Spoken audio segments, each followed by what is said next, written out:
Iris Murdoch est une inconnue, ou plutôt on la connaît en tant que romancière, mais pas en tant que philosophe. On ne trouve aucune entrée à son nom dans les principaux dictionnaires et encyclopédies de philosophie en français. Et pourtant, son nom figure au programme de philosophie depuis la rentrée 2020. Alors, qui est-elle? Que pense-t-elle? Et peut-elle nous intéresser du point de vue de la philosophie de la religion? La réponse est oui.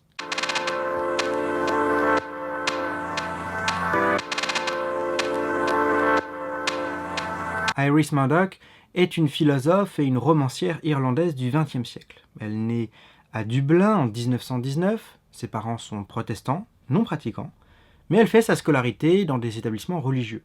Et après une sorte d'expérience religieuse d'ailleurs, elle est même confirmée dans l'église anglicane en 1934. Elle fait ses études de philosophie à Oxford entre 1938 et 1942. Elle suit les cours de Donald Mackinnon, un philosophe religieux qui va beaucoup l'influencer. Mais durant sa vie étudiante, elle est plutôt communiste, bohème, libertine et bisexuelle. Après ses études, elle travaille dans l'administration fiscale, puis aux Nations Unies dans un service d'aide aux réfugiés de la Seconde Guerre mondiale. Elle rencontre Jean-Paul Sartre, mais elle s'en détourne assez vite après un séjour dans une communauté de bénédictins et après la lecture de Gabriel Marcel et de Simone Weil.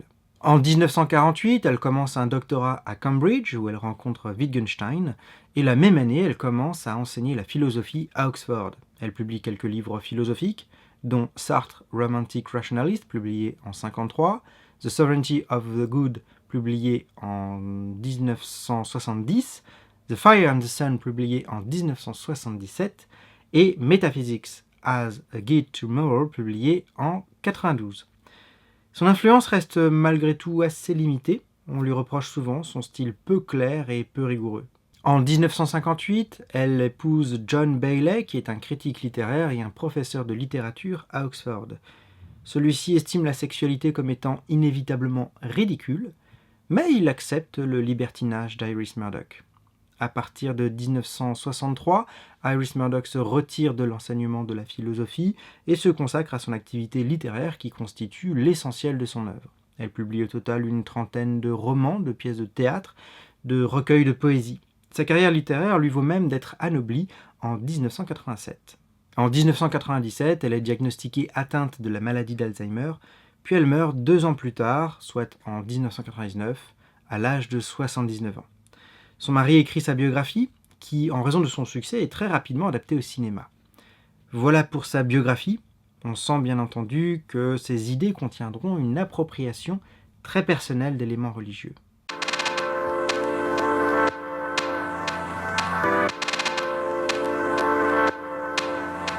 Le point de départ de la philosophie d'Iris Murdoch est l'affirmation de la valeur morale des pensées.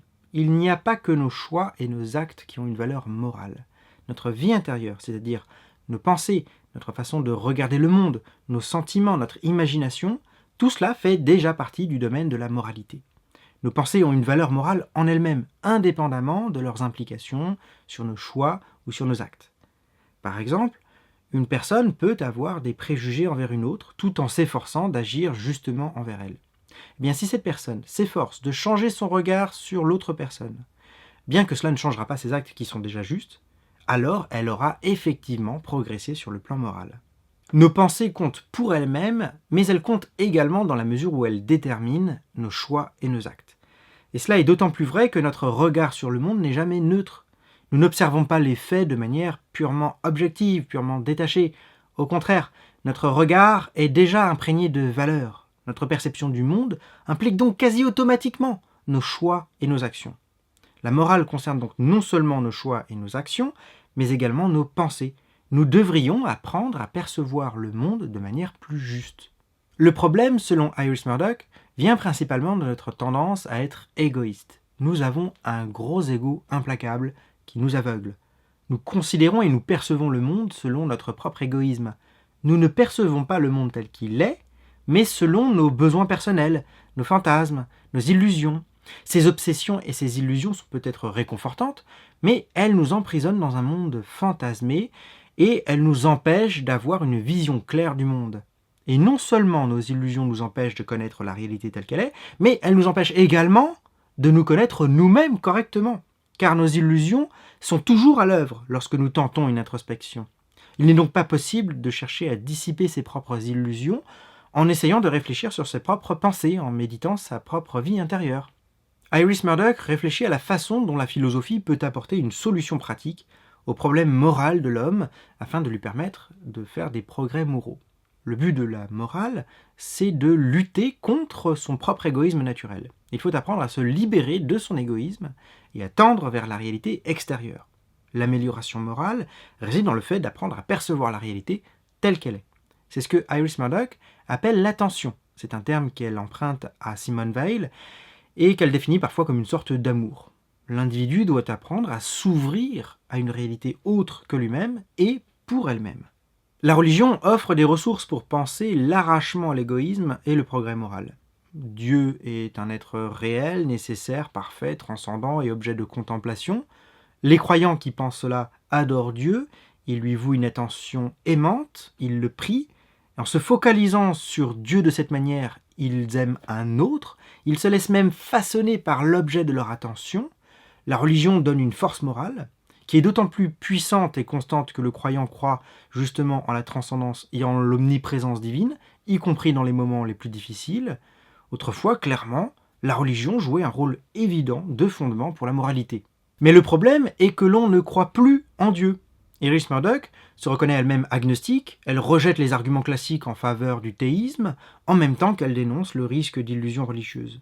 Il faut donc trouver quelque chose qui ressemble à Dieu, quelque chose de semblable à Dieu, mais qui n'est pas Dieu, sans être Dieu, qui puisse inspirer un progrès moral. Cet objet, Iris Murdoch le trouve dans la métaphysique platonicienne. Platon pense que les idées sont réelles et il leur voue une admiration. La plus haute d'entre elles, c'est l'idée du bien, idée suprêmement transcendante et digne d'être contemplée, et qui exerce sur les individus une sorte d'attraction magnétique. L'idée du bien peut offrir aux individus une énergie morale pour vaincre leur égoïsme. Le parallèle entre la religion et la métaphysique platonicienne est assez évident.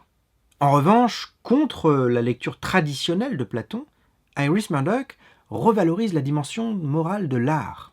Car pour elle, la contemplation esthétique oblige la concentration sur une autre réalité, une attention religieuse, pour découvrir et pour apprécier la valeur d'une œuvre d'art. L'artiste lui-même se doit de faire l'effort d'éviter de projeter ses propres fantasmes et illusions sur son œuvre. L'art permet donc un véritable travail de l'attention. Platon, au contraire, dénonçait l'art qui éloigne des idées, parce qu'il n'est qu'une imitation du sensible. L'art est également parfois immoral, et Platon voulait donc bannir les artistes de la cité idéale. Mais Murdoch rappelle également que le cheminement chez Platon vers les idées commence par le sensible, par la beauté des beaux corps et des belles œuvres d'art qui concrétisent l'idée du beau. L'artiste aussi peut imiter le démiurge qui lui-même, par bonté, forme la matière selon les idées. Platon admettait la vertu éducative de l'art à condition qu'il soit sous le contrôle de l'État, donc la condamnation platonicienne de l'art n'est pas si absolue. L'art peut être un chemin vers le vrai, le beau et le bon. Iris Murdoch fait partie de ces philosophes qui cherchent un substitut séculier à la religion. Certains y arrivent, avec plus ou moins de succès, mais je doute que ce soit le cas d'Iris Murdoch. Le platonisme est certainement une idée très inspirante, mais je le vois mal devenir aussi populaire qu'une religion. Murdoch affirme que les arguments théistes ne sont plus crédibles et propose à la place de se tourner vers la métaphysique platonicienne, et qui est pourtant encore moins crédible pour le commun des mortels. L'histoire même donne tort d'ailleurs à Murdoch sur l'idée d'une sécularisation inéluctable.